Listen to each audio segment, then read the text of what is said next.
You may remember that in my last speech, The Eternal Shame, I mentioned about throwing out these foreign aliens in our prison and who are broken the laws of our land, those who support terrorist organizations, and that a means to do this would be to push the ideals of telling them how to take our peoples in a decent and humane way, or they would lose their financial support.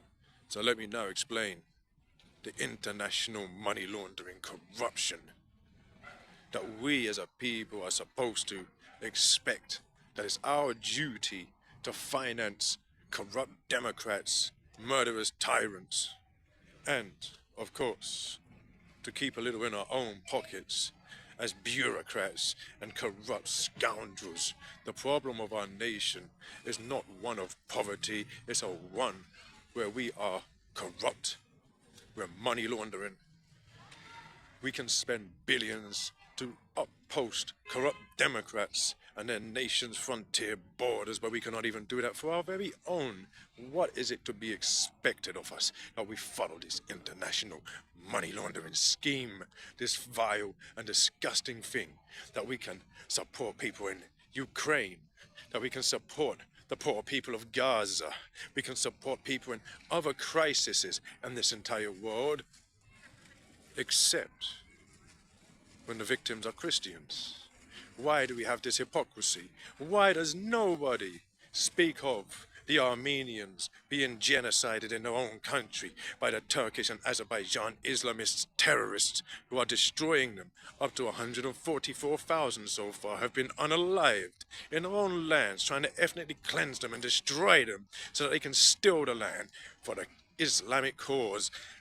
Let me say, and then I've read the papers glaring with almost joy and lying that the people who are in Syria and Latakia, the Alawites, are Assad's tribe.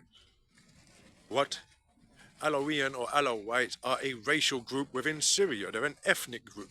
What is wrong with you bigoted swines? You're disgusting people. You filthy, lying press. You make me sick with your fake news. And you then say, oh, but a few hundred Christians died too. A few hundred in 2 days, over 1,000 were massacred, genocided. Our churches were destroyed. And you expect us to continue with this farce, with this hypocrisy, you the scum. And then we have intervention. Why should our young children die for the sake of corrupt Democrats and a filthy lying cause, as we remember what happened in Libya? And now look at the mess, look at the consequence with the removal of Gaddafi.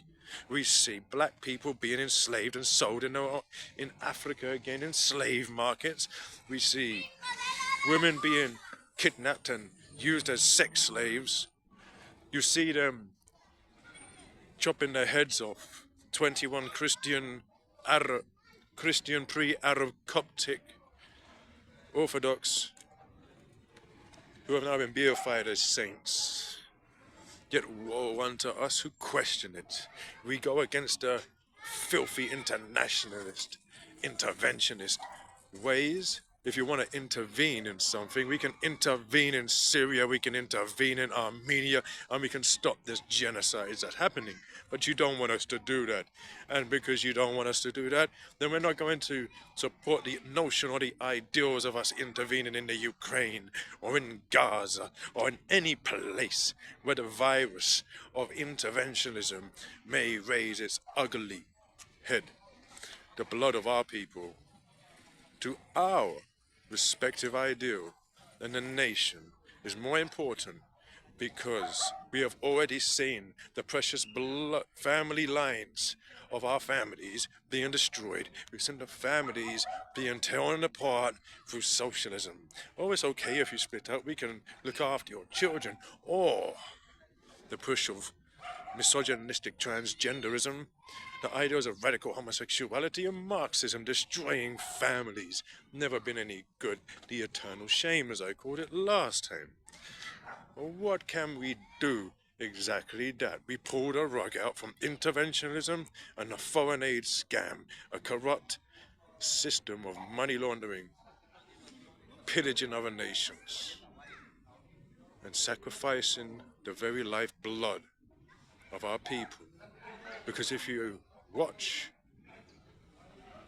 the feelings of the people, you will find that most people who have come to our country to live from abroad, the vast majority of them, not all of them, but the vast majority of them would not dare join the army if we was invaded by a country like Russia, China, Iran, or any of these backward, despotic nations. They wouldn't fight for us.